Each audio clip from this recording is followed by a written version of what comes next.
ॐ श्री गणेशाय नमः। श्री सरस्वत्यै नमः। श्री वेदव्यासाय नमः।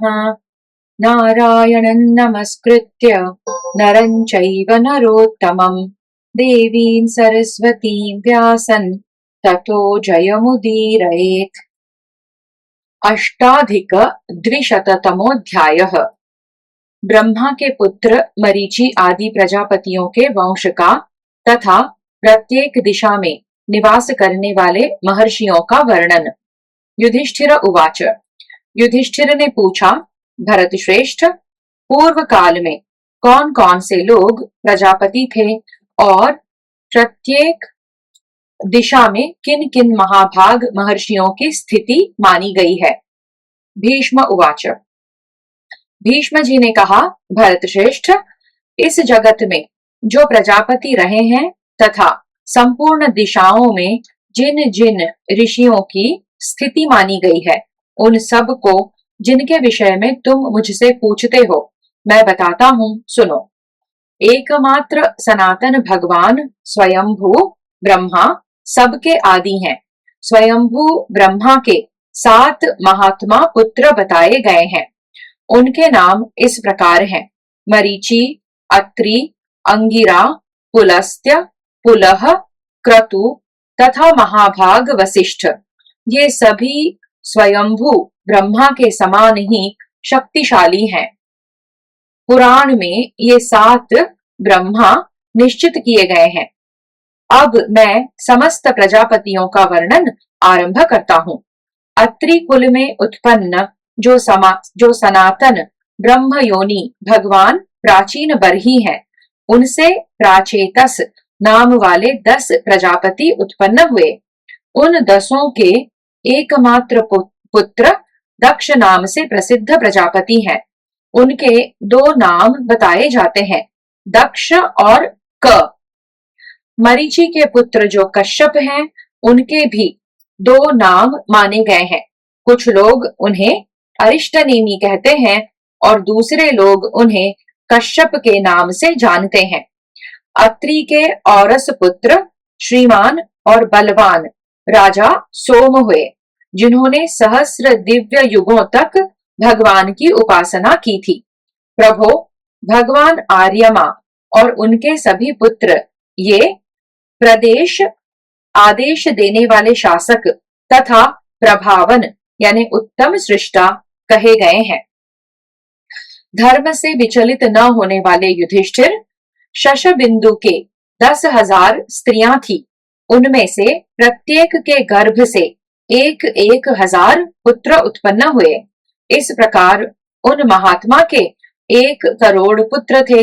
वे उनके सिवा किसी दूसरे प्रजापति की इच्छा नहीं करते थे। प्राचीन काल के ब्राह्मण अधिकांश प्रजा के उत्पत्ति शशबिंदु से ही बताते हैं। प्रजापति का वह महान वंश ही वृष्णि वंश का उत्पादक हुआ। युधिष्ठिर, ये सब यशस्वी प्रजापति बताए गए हैं। अब मैं तीनों लोकों पर शासन करने वाले देवताओं का परिचय देता हूँ। भग, अंश, अर्यमा, मित्र, वरुण, सविता, धाता, महाबली, विवस्वान, त्वष्टा, पूषा, इंद्र और 12वें विष्णु कहे गए हैं। ये 12 आदित्य हैं, जो कश्यप और अदिति के पुत्र हैं। नासत्य और दस्र ये दोनों अश्विनी कुमार बताए गए हैं। ये दोनों अष्टम आदित्य महात्मा सूर्य के पुत्र हैं। ये तथा पूर्वोक्त देवता 2 प्रकार के पितर माने गए हैं। त्वष्टा के पुत्र महायशस्वी श्रीमान विश्वरूप हुए। अजय कपाद, अहिर्बुध्न्य, विरूपाक्ष, रैवत, हर, बहुरूप, त्र्यंबक, सुरेश्वर, सावित्र, जयंत, पिनाकी और अपराजित ये 11 रुद्र हैं। महाभाग 8 वसुओं के नाम पहले ही बताए गए हैं। इस प्रकार ये देवता प्रजापति मनु की ही संतान हैं। वे तथा पूर्वोक्त देवता ये 2 प्रकार के पितर माने गए हैं। देवताओं में एक वर्ग ऐसा है जो सुंदर शील स्वभाव और अक्षय यौवन से संपन्न है। दूसरा वर्ग सिद्धों और साध्यों का है। रुभु और मरुत ये देवताओं के समुदाय के नाम हैं। इसी प्रकार ये विश्वदेव और अश्विनी कुमार भी देवताओं के गण माने गए हैं। इन देवताओं में आदित्य गण, क्षत्रिय और मरुद गण वैश्य माने जाते हैं। उग्र तपस्या में लगे हुए दोनों अश्विनी कुमारों को शूद्र कहा जाता है। अंगिरा गोत्र वाले संपूर्ण देवता ब्राह्मण माने गए हैं। यही विद्वानों का निश्चय है। इस प्रकार संपूर्ण देवताओं में जो 4 वर्ण हैं, उनका वर्णन किया गया। जो सवेरे उठकर इन देवताओं का कीर्तन करता है, वह स्वयं किए हुए तथा दूसरों के संसर्ग से प्राप्त हुए संपूर्ण पाप समूह से मुक्त हो जाता है। यवक्रीत, रैभ्य, अर्वावसु, परावसु, औशिज, तक्षिवान और बल ये अंगिरा के पुत्र हैं। तात मेधातिथि के पुत्र कण्व मुनि, बर्हिषद तथा त्रिलोकी को उत्पन्न करने में समर्थ सप्तर्षि गण हैं, जो पूर्व दिशा में स्थित होते हैं। उन्मुच, विमुच, बलवान, स्वस्त्यात्रेय, प्रमुच, इध्मवाह, दृढ़ता पूर्वक उत्तम व्रत का पालन करने वाले मित्रा वरुण के प्रतापी पुत्र भगवान अगस्त्य, ये ब्रह्मर्षि सदा दक्षिण दिशा में रहते हैं। उषंग, कवश, धौम्य, शक्तिशाली परिव्याध, एकत, धृत, त्रित और अत्रि के प्रभावशाली पुत्र भगवान सारस्वत, ये महात्मा महर्षि पश्चिम दिशा में निवास करते हैं। आत्रेय, वशिष्ठ, महर्षि कश्यप, गौतम, भरद्वाज, कुशिक वंशी विश्वामित्र तथा महात्मा रुचिक के पुत्र भगवान जमदग्नि, ये 7 उत्तर दिशा में रहते हैं। इस प्रकार प्रत्येक दिशा में रहने वाले संपूर्ण तेजस्वी महर्षियों का वर्णन किया गया। ये महात्मा संपूर्ण लोकों की सृष्टि करने में समर्थ एवं सबके साक्षी हैं। उनका हृदय बड़ा विशाल है। इस तरह ये प्रत्येक दिशा में निवास करते हैं। इन सब का गुणगान करने से मनुष्य संपूर्ण पापों से मुक्त हो जाता है। जिस जिस दिशा में ये महर्षि रहते हैं, उस दिशा में जाने पर जो मनुष्य इनकी शरण लेता है, वह सब पापों से मुक्त हो जाता है और कुशल पूर्वक अपने घर को पहुंच जाता है। इस प्रकार श्री महाभारत शांति पर्व के अंतर्गत मोक्ष धर्म पर्व में दिशा स्वस्तिक नामक 208वां अध्याय पूरा हुआ। नवाधिक द्विशततमोऽध्यायः। भगवान विष्णु का वराह रूप में प्रकट होकर देवताओं की रक्षा और दानवों का विनाश कर देना तथा नारद को अनुस्मृति स्तोत्र का उपदेश और नारद द्वारा भगवान की स्तुति। युधिष्ठिर उवाच। युधिष्ठिर ने पूछा, युद्ध में सच्चा पराक्रम प्रकट करने वाले महाप्राज्ञ पितामह भगवान श्री कृष्ण अविनाशी ईश्वर हैं। मैं पूर्ण रूप से इनके महत्व का वर्णन सुनना चाहता हूँ। पुरुष प्रवर, इनका जो महान तेज है, इन्होंने पूर्व काल में जो महान कर्म किया है, वह सब आप मुझे यथार्थ रूप से बताइए। महाबली पितामह, संपूर्ण जगत के प्रभु होकर भी इन्होंने किस निमित्त से तिर्यक योनि में जन्म ग्रहण किया, यह मुझे बताइए। भीष्म उवाच। भीष्म जी ने कहा, राजन, पहले की बात है, मैं शिकार खेलने के लिए वन में गया और मार्कंडेय मुनि के आश्रम पर ठहरा। वहां मैंने सहस्रों मुनियों को बैठे देखा। मेरे जाने पर उन महर्षियों ने मधुपर्क समर्पित करके मेरा आतिथ्य सत्कार किया। मैंने भी उनका सत्कार ग्रहण करके उन सभी महर्षियों का अभिनंदन किया। फिर महर्षि कश्यप ने मन को आनंद प्रदान करने वाली यह दिव्य कथा मुझे सुनाई। मैं उसे कहता हूँ, तुम एकाग्र चित्त होकर सुनो। पूर्व काल में नरकासुर आदि सैकड़ों मुख्य मुख्य दानव क्रोध और लोभ के वशीभूत हो बल के मद से मतवाले हो गए थे। इनके सिवा और भी बहुत से रण दुर्मद दानव थे जो देवताओं की उत्तम समृद्धि को सहन नहीं कर पाते थे। राजन, उन दानवों से पीड़ित हो देवता और देवर्षि कहीं चैन नहीं पाते थे। वे इधर उधर लुकते छिपते फिरते थे। समूचे भूमंडल में भयानक रूपधारी महाबली दानव फैल गए थे। देवताओं ने देखा यह पृथ्वी दानवों के पाप भार से पीड़ित एवं आर्त हो उठी है।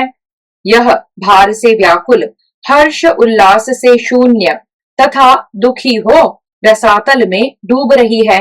यह देखकर अदिति के सभी पुत्र भय से थर्रा उठे और ब्रह्मा जी से इस प्रकार बोले, ब्रह्मन, दानव लोग जो हमें इस प्रकार रौंद रहे हैं, इसे हम किस प्रकार सहन कर सकेंगे। तब स्वयंभू ब्रह्मा ने उनसे इस प्रकार कहा, देवताओं, इस विपत्ति को दूर करने के लिए मैंने उपाय कर दिया है। वे दानव वर पाकर बल और अभिमान से मत्त हो उठे हैं। वे मूढ़ दैत्य अव्यक्त स्वरूप भगवान विष्णु को नहीं जानते, जो देवताओं के लिए भी दुर्धर्ष हैं। उन्होंने वराह रूप धारण कर रखा है। वे सहस्रों घोर दैत्य और दानवाधम भूमि के भीतर पाताल लोक में निवास करते हैं। भगवान वाराह वेग पूर्वक वहीं जाकर उन सब का विनाश कर देंगे। यह सुनकर सभी श्रेष्ठ देवता हर्ष से खिल उठे। उधर महातेजस्वी भगवान विष्णु वाराह रूप धारण कर बड़े वेग से भूमि के भीतर प्रविष्ट हुए और दैत्यों के पास जा पहुंचे। उस अलौकिक जंतु को देखकर सब दैत्य एक साथ हो वेग पूर्वक उसका सामना करने के लिए हठात खड़े हो गए, क्योंकि वे काल से मोहित हो रहे थे। उन सब ने कुपित होकर भगवान वराह पर एक साथ धावा बोल दिया और उन्हें हाथों हाथ पकड़ लिया। पकड़कर वे वराह देव को चारों ओर से खींचने लगे। प्रभो, यद्यपि वे विशाल काय दानवराज महान बल और वीर्य से संपन्न थे, तो भी उन भगवान का कुछ बिगाड़ न सके। इससे उन दानवेंद्रों को बड़ा विस्मय और भय प्राप्त हुआ। वे सहस्रों दैत्य अपने आप को जीवन के संशय में पड़ा हुआ मानने लगे।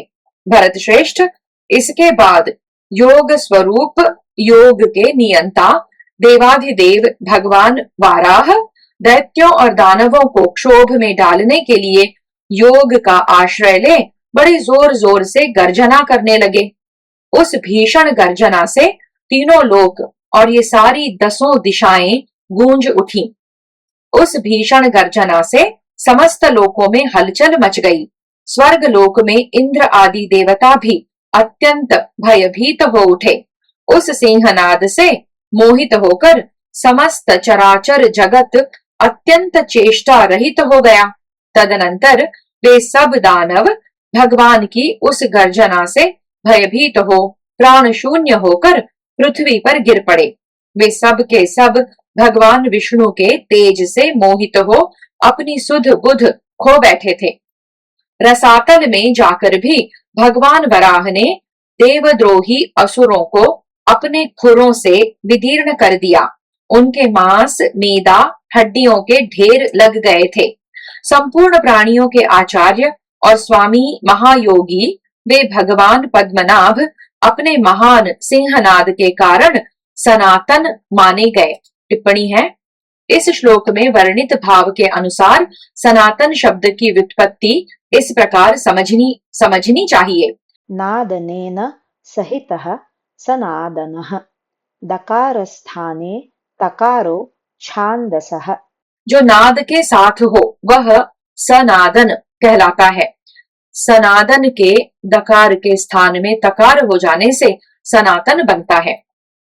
उनके उस सिंहनाद को सुनकर सब देवता जगदीश्वर भगवान ब्रह्मा जी के पास गए। वहां पहुंचकर वे इस प्रकार बोले, देव प्रभो, यह कैसा सिंहनाद है, इसे हम लोग नहीं जानते। वह कौन वीर है अथवा किसकी गर्जना है जिसने इस जगत को व्याकुल कर दिया है। देवता और दानव सभी उसके तेज से मोहित हो रहे हैं। महाबाहो, इसी बीच में वाराह रूपधारी भगवान विष्णु जल से ऊपर उठे। उस समय महर्षि गण उनकी स्तुति कर रहे थे। पितामह उवाच। ब्रह्मा जी बोले, देवताओं, ये महाकाय, महाबली, महायोगी, भूत भावन भूतात्मा भगवान विष्णु हैं, जो दानव राजों का वध करके आ रहे हैं। ये संपूर्ण भूतों के ईश्वर, योगी, मुनि तथा आत्मा के भी आत्मा हैं। ये ही समस्त विघ्नों का विनाश करने वाले श्री कृष्ण है। अतः तुम लोग धैर्य धारण करो। अनंत प्रभा से परिपूर्ण, महातेजस्वी एवं महान सौभाग्य के आश्रयभूत ये भगवान अत्यंत उत्तम और दूसरों के लिए असंभव कार्य करके आ रहे हैं। सुर श्रेष्ठ गण, ये महायोगी भूत भावन महात्मा पद्मनाभ हैं। अतः तुम्हें अपने मन से संताप, भय एवं शोक को दूर कर देना चाहिए। ये ही विधि है, ये ही प्रभाव है और ये ही संहारकारी काल है। इन्हीं परमात्मा ने संपूर्ण जगत की रक्षा करते हुए यह भीषण सिंहनाद किया है। ये संपूर्ण भूतों के आदि कारण, सर्वलोक वंदित ईश्वर, महाबाहु कमल नयन अच्युत है। युधिष्ठिर उवाच।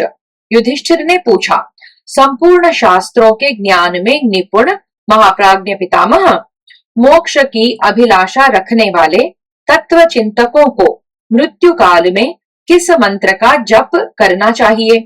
कुरुश्रेष्ठ, मृत्यु का समय उपस्थित होने पर किसका चिंतन करने वाला पुरुष परम सिद्धि को प्राप्त हो सकता है, यह मैं यथार्थ रूप से सुनना चाहता हूँ। भीष्म उवाच। भीष्म जी ने कहा, राजन, निष्पाप नरेश, तुमने जो प्रश्न उपस्थित किया है वह उत्तम, युक्ति युक्त और सूक्ष्म है। उसे सावधान होकर सुनो। जो पूर्व काल में मैंने नारद जी से सुना था वही मैं तुमसे कहता हूँ। जिनका वक्षस्थल श्रीवत्स चिन्ह से सुशोभित है, जो इस जगत के बीज यानी मूल कारण है, जिनका कहीं अंत नहीं है तथा जो इस जगत के साक्षी हैं, उन्हीं भगवान नारायण से पूर्व काल में नारद जी ने इस प्रकार प्रश्न किया। नारद उवाच।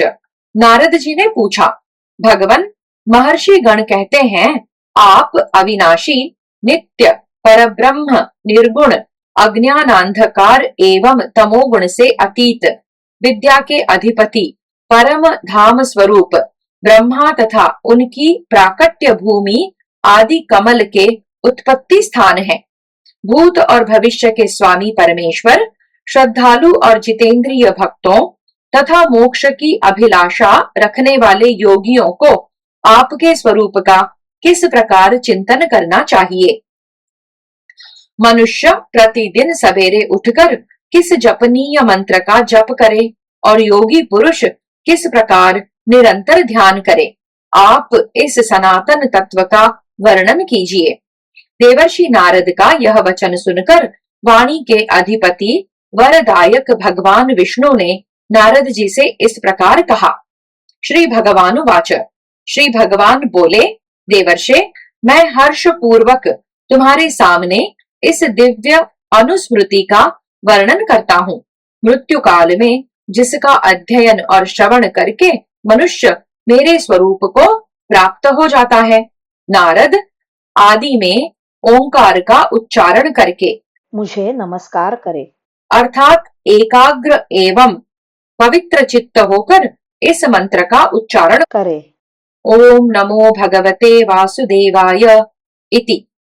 भगवान के ऐसा कहने पर नारद जी हाथ जोड़ प्रणाम करके खड़े हो गए और उन सर्वदेवेश्वर, सर्वात्मा एवं पापहारी प्रभु श्री विष्णु से बोले।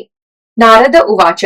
नारद जी ने कहा, प्रभो, जो अव्यक्त सनातन देवता, सबकी उत्पत्ति के कारण, पुरुषोत्तम, अविनाशी और परम पद स्वरूप हैं, उन भगवान विष्णु की मैं हाथ जोड़कर शरण लेता हूँ। जो पुराण पुरुष सबकी उत्पत्ति के कारण, नित्य, अक्षय और संपूर्ण जगत के साक्षी हैं, जिनके नेत्र कमल के समान सुंदर हैं, उन भक्त वत्सल भगवान विष्णु की मैं शरण लेता हूँ।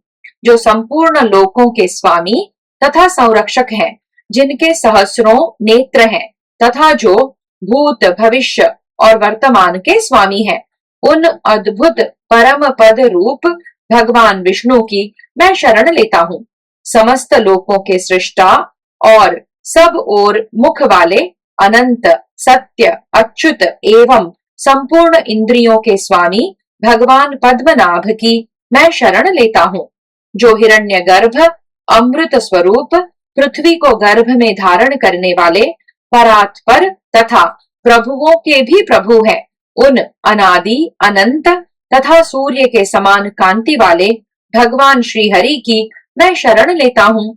जिनके सहस्रों मस्तक हैं, जो अंतर्यामी आत्मा है, तत्वों का चिंतन करने वाले महर्षि कपिल स्वरूप हैं, उन सूक्ष्म, अचल, वरेण्य और अभयप्रद भगवान श्री हरि की शरण लेता हूँ। जो पुरातन ऋषि नारायण हैं, योगात्मा हैं, सनातन पुरुष हैं, संपूर्ण तत्वों के अधिष्ठान एवं अविनाशी ईश्वर हैं, उन भगवान श्री हरि की मैं शरण लेता हूँ। जो संपूर्ण भूतों के प्रभु हैं, जिन्होंने इस समस्त संसार को व्याप्त कर रखा है तथा जो चर और अचर प्राणियों के गुरु हैं, वे भगवान विष्णु मुझ पर प्रसन्न हो। जिनसे पद्मयोनि पितामह ब्रह्मा की उत्पत्ति होती है तथा जो वेद और ब्राह्मणों की योनि है, वे विश्वात्मा विष्णु मुझ पर प्रसन्न हो।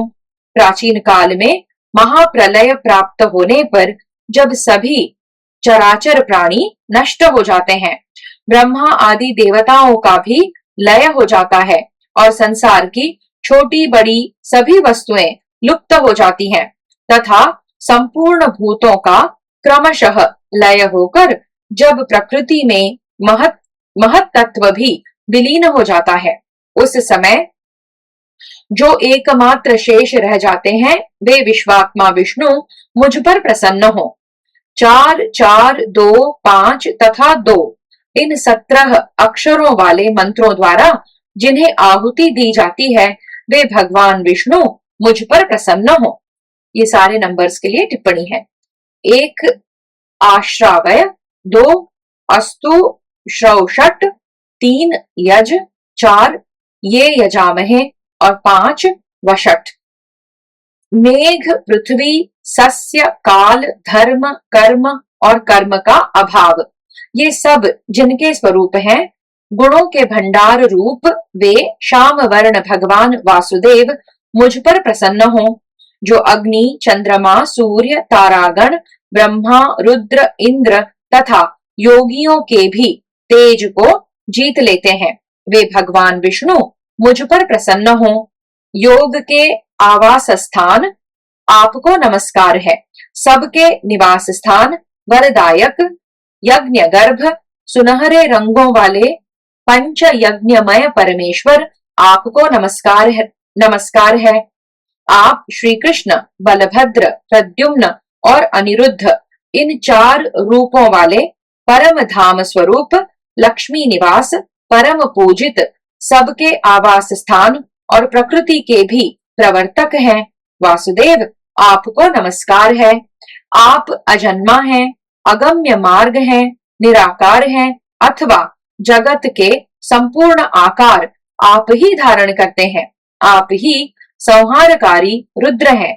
आप प्रातः, संगव, मध्याह्न, अपराह्न और सायाह्न इन 5 कालों को जानने वाले हैं। ज्ञान सागर आपको नमस्कार है। जिन अव्यक्त परमात्मा से इस व्यक्त जगत की उत्पत्ति हुई है, जो व्यक्त से परे और अविनाशी है, जिनसे उत्कृष्ट दूसरी कोई वस्तु नहीं है, उन भगवान विष्णु की मैं शरण में आया हूँ। प्रकृति और महत्तत्व ये दोनों जड़ हैं। पुरुष चेतन और अजन्मा है, इन दोनों क्षर और अक्षर पुरुषों से जो उत्कृष्ट और विलक्षण हैं, उन भगवान पुरुषोत्तम की मैं शरण लेता हूँ। ब्रह्मा और शिव आदि देवता जिन भगवान का सदा चिंतन करते रहने पर भी उनके स्वरूप के संबंध में किसी निश्चय तक नहीं पहुंच पाते, उन परमेश्वर की मैं शरण लेता हूँ। ज्ञानी और ध्यान परायण जितेंद्रिय महात्मा जिन्हें पाकर फिर इस संसार में नहीं लौटते हैं, उन भगवान श्री हरि की मैं शरण ग्रहण करता हूँ। जो सर्वव्यापी परमेश्वर इस संपूर्ण जगत को अपने एक अंश से धारण करके स्थित है, जो किसी इंद्रिय विशेष के द्वारा ग्रहण नहीं किए जाते तथा जो निर्गुण एवं नित्य है, उन परमात्मा की मैं शरण में जाता हूँ। आकाश में जो सूर्य और चंद्रमा का तेज प्रकाशित सा होता है तथा तारागणों की जो ज्योति जगमगाती रहती है, वह सब जिनका ही स्वरूप है, वे परमात्मा मुझ पर प्रसन्न हो।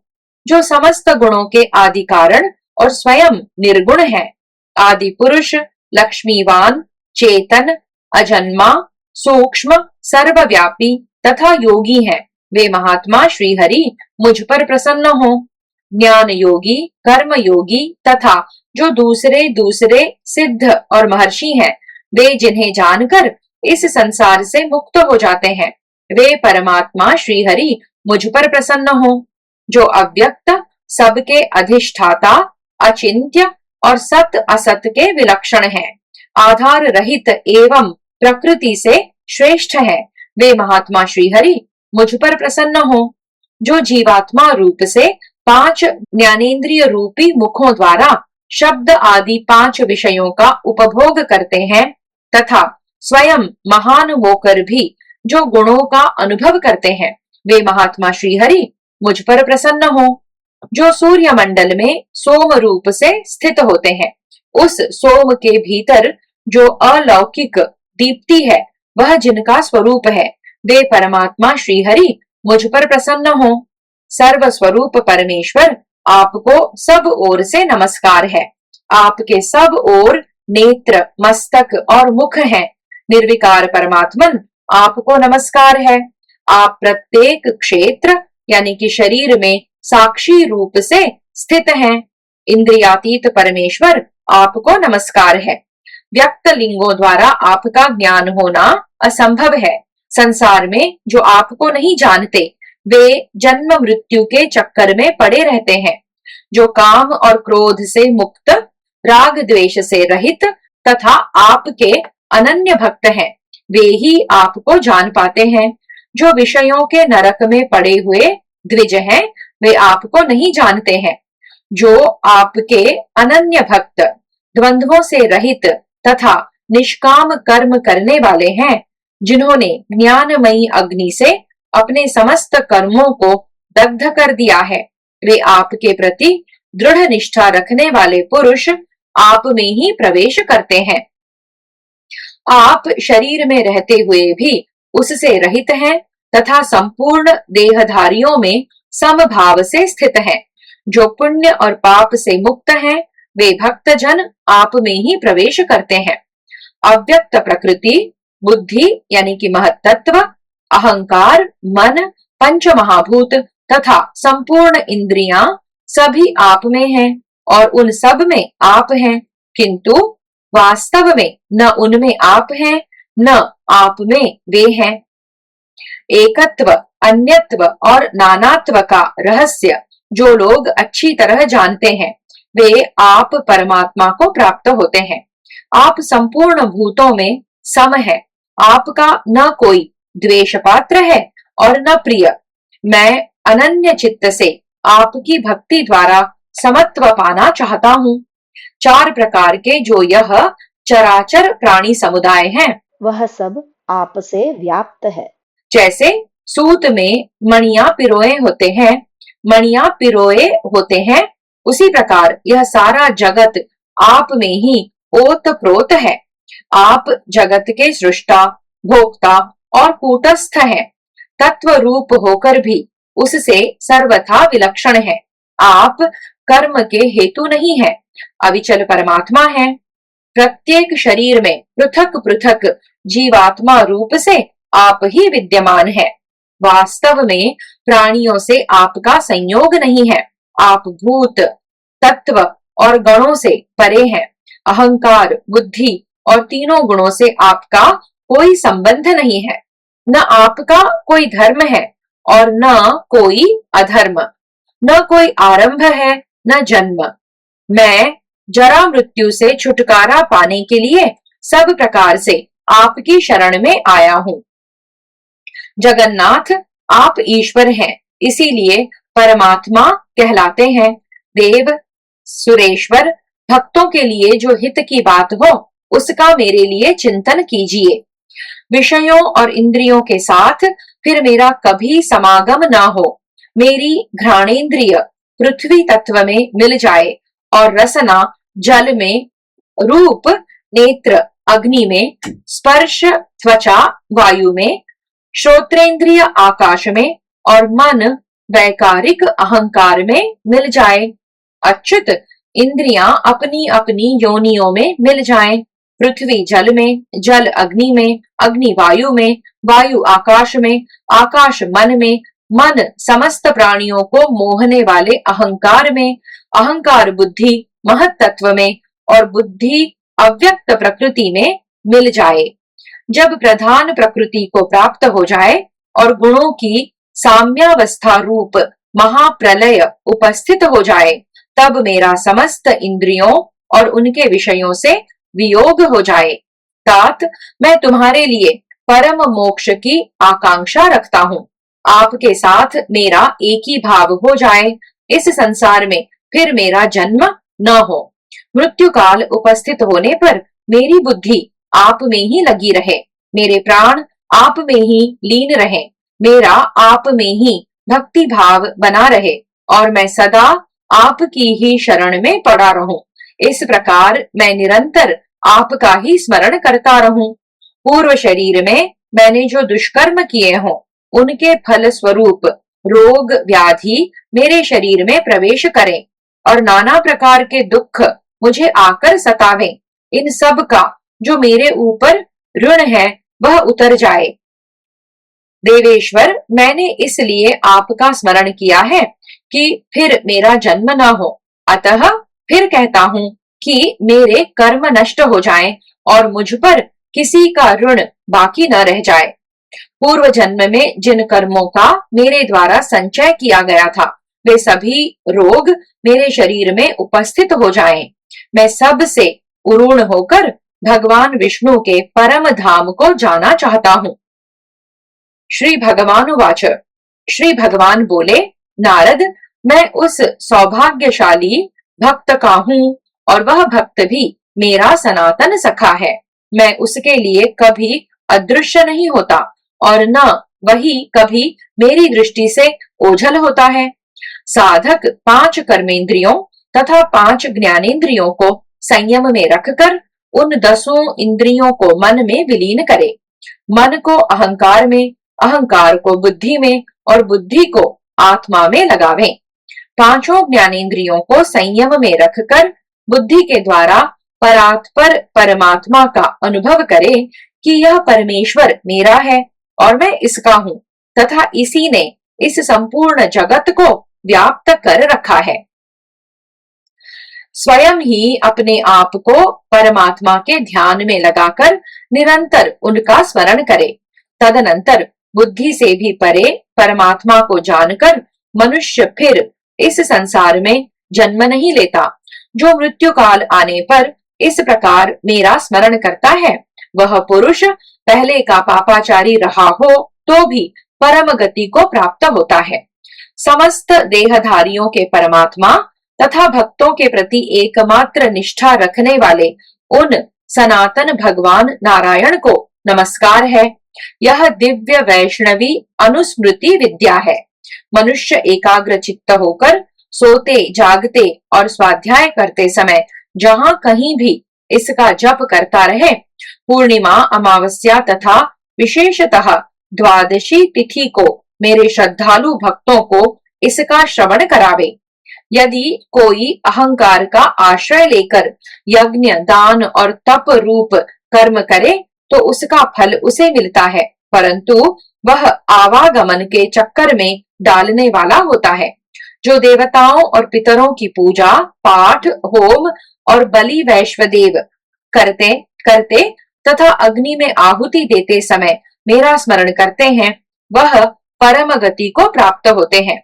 यज्ञ, दान और तप ये मनीषी पुरुषों को पवित्र करने वाले हैं। अतः यज्ञ, दान और तप का निष्काम भाव से अनुष्ठान करे।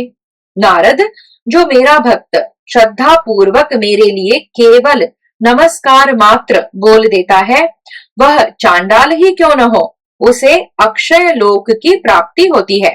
फिर जो साधक मन और इंद्रियों को संयम में रखकर मेरे आश्रित हो श्रद्धा और विधि के साथ मेरी आराधना करते हैं, वे मुझे ही प्राप्त होते हैं। इसमें तो कहना ही क्या है। देवर्षे, सारे कर्म और उनके फल आदि अंत वाले हैं, परंतु मेरा भक्त अंतवान विनाशशील फल का उपभोग नहीं करता। अतः तुम सदा आलस्य रहित होकर मेरा ही ध्यान करो, इससे तुम्हें परम सिद्धि प्राप्त होगी और तुम मेरे परम धाम का दर्शन कर लोगे। जो धर्मोपदेश के द्वारा अज्ञानी पुरुष को ज्ञान प्रदान करता है, अथवा जो किसी को समूची पृथ्वी का दान कर देता है, तो उस ज्ञान दान का फल इस पृथ्वी दान के बराबर ही माना जाता है। नरश्रेष्ठ नारद, इसलिए साधु पुरुषों को जन्म और बंधन के भय को दूर करने वाला ज्ञान ही देना चाहिए। इस प्रकार ज्ञान देकर मनुष्य कल्याण और बल प्राप्त करता है। जो 10 लाख अश्वमेध यज्ञों का अनुष्ठान कर ले, वह भी उस पद को नहीं पा सकता जो मेरे भक्तों को प्राप्त हो जाता है। भीष्म उवाच, भीष्म जी कहते हैं, सुव्रत, इस प्रकार पूर्व काल में देवर्षि नारद के पूछने पर कल्याणमय भगवान विष्णु ने उस समय जो कुछ कहा था वह सब तुम्हें बता दिया। तुम भी एक चित्त होकर उन गुणातीत परमात्मा का ध्यान करो और संपूर्ण भक्ति भाव से उन्हीं अविनाशी परमात्मा का भजन करो। भगवान नारायण का कहा हुआ यह दिव्य वचन सुनकर अत्यंत भक्तिमान देवर्षि नारद भगवान के प्रति एकाग्र चित्त हो गए। जो पुरुष अनन्य भाव से 10 वर्षों तक ऋषि प्रवर नारायण देव का ध्यान करते हुए इस मंत्र का जप करता है, वह भगवान विष्णु के परम पद को प्राप्त कर लेता है। जिसकी भगवान जनार्दन में भक्ति है, उसे बहुत से मंत्रों द्वारा क्या लेना है। ओम नमो नारायणाय, यह एकमात्र मंत्र ही संपूर्ण मनोरथों की सिद्धि करने वाला है। इस परम गोपनीय अनुस्मृति विद्या का स्वाध्याय करके मनुष्य भगवान के प्रति दृढ़ निष्ठा रखने वाली बुद्धि प्राप्त कर लेता है। वह सारे दुखों को दूर करके संकट से मुक्त एवं वीतराग हो इस पृथ्वी पर सर्वत्र विचरण करता है।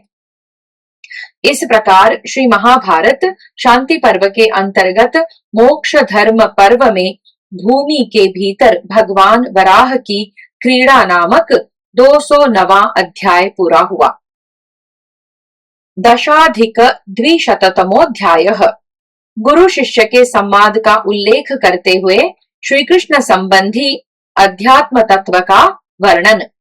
युधिष्ठिर उवाच, युधिष्ठिर ने कहा, वक्ताओं में श्रेष्ठ तात भरत नंदन, आप मुझे मोक्ष के साधन भूत परम योग का उपदेश कीजिए, मैं उसे यथार्थ रूप से जानना चाहता हूँ। भीष्म उवाच, भीष्म जी बोले, राजन, इस विषय में एक शिष्य का गुरु के साथ जो मोक्ष संबंधी संवाद हुआ था, उसी प्राचीन इतिहास का उदाहरण दिया जाता है। किसी समय की बात है, एक विद्वान ब्राह्मण श्रेष्ठ आसन पर विराजमान थे। वे आचार्य कोटि के पंडित और श्रेष्ठतम महर्षि थे। देखने में महान तेज की राशि जान पड़ते थे। बड़े महात्मा, सत्य प्रतिज्ञ और जितेंद्रिय थे। एक दिन उनकी सेवा में कोई परम मेधावी कल्याणकामी एवं समाहित चित्त शिष्य आया, जो चिरकाल तक उनकी शुश्रूषा कर चुका था। वह उनके दोनों चरणों में प्रणाम करके हाथ जोड़ सामने खड़ा हो इस प्रकार बोला, भगवन, यदि आप मेरी सेवा से प्रसन्न हैं, तो मेरे मन में जो एक बड़ा भारी संदेह है उसे दूर करने की कृपा करें। मेरे प्रश्न की विशद व्याख्या करें। मैं इस संसार में कहां से आया हूं और आप भी कहां से आए हैं, यह भली भांति समझा कर बताइए। इसके सिवा जो परम तत्व है उसका भी विवेचन कीजिए। द्विज श्रेष्ठ, पृथ्वी आदि संपूर्ण महाभूत सर्वत्र समान है। संपूर्ण प्राणियों के शरीर उन्हीं से निर्मित हुए हैं, तो भी उनमें क्षय और वृद्धि ये दोनों विपरीत भाव क्यों होते हैं? वेदों और स्मृतियों में भी जो लौकिक और व्यापक धर्मों का वर्णन है, उनमें भी विषमता है। अतः विद्वन, इन सब की आप यथार्थ रूप से व्याख्या करें। गुरुर्वाच, गुरु ने कहा, वत्स सुनो, महामते, तुमने जो बात पूछी है वह वेदों का उत्तम एवं गूढ़ रहस्य है। यही अध्यात्म तत्व है तथा यही समस्त विद्याओं और शास्त्रों का सर्वस्व है। संपूर्ण वेद का मुख जो प्रणव है वह तथा सत्य, ज्ञान, यज्ञ, तितिक्षा, इंद्रिय संयम, सरलता और परम तत्व, यह सब कुछ वासुदेव ही है। वेदज्ञ जन इसी को सनातन पुरुष और विष्णु भी मानते हैं। वही संसार की सृष्टि और प्रलय करने वाला अव्यक्त एवं सनातन ब्रह्म है। वही ब्रह्म वृष्णि कुल में श्री कृष्ण रूप में अवतीर्ण हुआ। इस कथा को तुम मुझसे सुनो। ब्राह्मण ब्राह्मण को, क्षत्रिय क्षत्रिय को, वैश्य वैश्य को तथा शूद्र महामनस्वी शूद्र को, अमित तेजस्वी देवाधिदेव विष्णु का महात्म्य सुनावे। तुम भी यह सब सुनने के योग्य अधिकारी हो। अतः भगवान श्री कृष्ण का जो कल्याणमय उत्कृष्ट महात्म्य है उसे सुनो। यह जो सृष्टि प्रलय रूप अनादि अनंत काल चक्र है वह श्री कृष्ण का ही स्वरूप है। सर्वभूतेश्वर श्री कृष्ण में ये तीनों लोक चक्र की भांति घूम रहे हैं। पुरुष सिंह पुरुषोत्तम श्री कृष्ण को ही अक्षर, अव्यक्त, अमृत एवं सनातन परब्रह्म कहते हैं। ये अविनाशी परमात्मा श्री कृष्ण ही पितर, देवता, ऋषि, यक्ष, राक्षस, नाग, असुर और मनुष्य आदि की रचना करते हैं। इसी प्रकार प्रलय काल बीतने पर कल्प के आरंभ में प्रकृति का आश्रय ले भगवान श्री कृष्ण ही ये वेद शास्त्र और सनातन लोक धर्मों को पुनः प्रकट करते हैं। जैसे ऋतु परिवर्तन के साथ ही भिन्न भिन्न ऋतुओं के नाना प्रकार के वे ही लक्षण प्रकट होते रहते हैं, वैसे ही प्रत्येक कल्प के आरंभ में पूर्व कल्पों के अनुसार तदनुरूप भावों की अभिव्यक्ति होती रहती है। काल क्रम से युगादि में जब जब जो वस्तु भासित होती है, लोक व्यवहार वश तब तब उसी उसी विषय का ज्ञान प्रकट होता रहता है।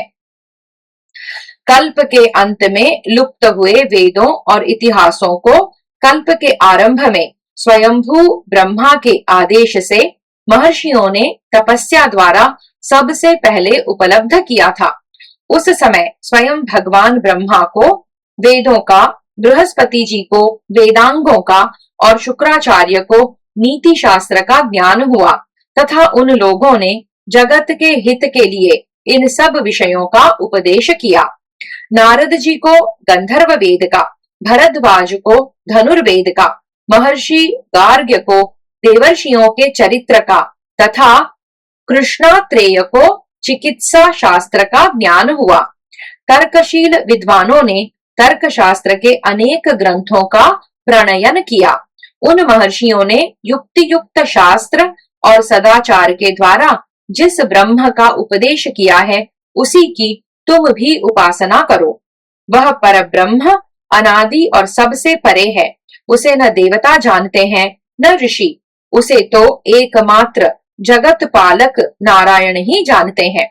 नारायण से ही ऋषियों, मुख्य मुख्य देवताओं, असुरों तथा प्राचीन राजर्षियों ने उस ब्रह्म को जाना है। वह ब्रह्म ज्ञान ही समस्त दुखों का परम औषध है। पुरुष द्वारा संकल्प में लाए गए विविध पदार्थों की रचना प्रकृति ही करती है। इस प्रकृति से सर्वप्रथम कारण सहित जगत उत्पन्न होता है। जैसे एक दीपक से दूसरे सहस्रों दीप जला लिए जाते हैं और पहले दीपक को कोई भी हानि नहीं होती, उसी प्रकार एक प्रकृति ही असंख्य पदार्थों को उत्पन्न करती है और अनंत होने के कारण उसका क्षय नहीं होता। अव्यक्त प्रकृति में क्षोभ होने पर जिस बुद्धि यानी महत तत्व की उत्पत्ति होती है, वह बुद्धि अहंकार को जन्म देती है। अहंकार से आकाश और आकाश से वायु की उत्पत्ति होती है, वायु से अग्नि की, अग्नि से जल की और जल से पृथ्वी की उत्पत्ति हुई है। इस प्रकार ये 8 मूल प्रकृतियां बताई गई हैं। इन्हीं में संपूर्ण जगत प्रतिष्ठित है। 5 ज्ञानेंद्रियां, 5 कर्मेंद्रियां, 5 विषय और 1 मन, ये 16 विकार कहे गए हैं। इनमें मन तो अहंकार का विकार है और अन्य 15 अपने अपने कारण रूप सूक्ष्म महाभूतों के विकार हैं। श्रोत्र, त्वचा, नेत्र, जिह्वा और नासिका, ये 5 ज्ञानेंद्रियां हैं। हाथ, पैर, गुदा, उपस्थ यानी कि लिंग और वाक, ये 5 कर्मेंद्रियां हैं। शब्द, स्पर्श, रूप, रस, गंध, ये 5 विषय हैं तथा इनमें व्यापक जो चित्त है उसी को मन समझना चाहिए। मन सर्वगत कहा गया है। रस ज्ञान के समय मन ही यह रसना जिह्वा रूप हो जाता है तथा बोलने के समय वह मन ही वागींद्रिय कहलाता है। इस प्रकार भिन्न भिन्न इंद्रियों के साथ मिलकर उन सब के रूप में मन ही व्यक्त होता है। 10 इंद्रिय, 5 महाभूत और 1 मन, ये 16 तत्व इस शरीर में विभाग पूर्वक रहते हैं। इनको देवता रूप जानना चाहिए। शरीर के भीतर जो ज्ञान प्रकट करने वाला परमात्मा के निकटस्थ जीवात्मा है, उसी की ये 16 देवता उपासना करते हैं। जिह्वा जल का कार्य है, घ्राणेन्द्रिय पृथ्वी का कार्य है, श्रवणेन्द्रिय आकाश का और नेत्रेंद्रिय अग्नि का कार्य है तथा संपूर्ण भूतों में त्वचा नाम की इंद्रिय को सदा वायु का कार्य समझना चाहिए। मन को महत तत्व का कार्य कहा है और महत तत्व को अव्यक्त प्रकृति का कार्य कहा है। अतः बुद्धिमान पुरुष को चाहिए कि वह समस्त भूतों के आत्मा रूप परमेश्वर को समस्त प्राणियों में स्थित जाने। इस प्रकार ये संपूर्ण पदार्थ समस्त चराचर जगत का भार वहन करते हैं। ये सब जो प्रकृति से अतीत रजोगुण रहित हैं, उस परम देव परमात्मा के आश्रित हैं। इन्हीं 24 पदार्थों से संपन्न इस 9 द्वारों वाले पवित्र पुर शरीर को व्याप्त करके इसमें इन सब से जो महान है वह आत्मा शयन करता है, इसलिए इसे पुरुष कहते हैं।